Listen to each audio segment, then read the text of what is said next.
Naranasan mo na bang mapagod sa mundo at tanungin ang sarili, may lugar pa kaya ako na tunay na payapa?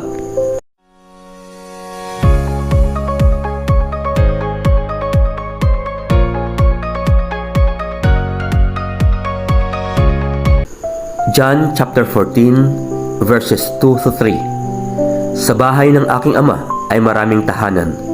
Kung di gayon ay sinabi ko sana sa inyo, sapagkat ako'y paroroon upang ipaghanda ko kayo ng dakong kalalagyan.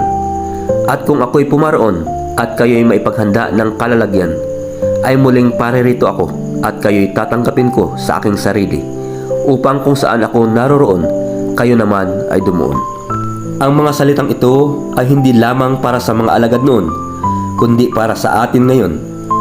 Habang ang Panginoong Hesus ay nasa langit, naghahanda siya ng lugar, isang tahanang walang lungkot, walang luha at puno ng walang hanggang pag-ibig.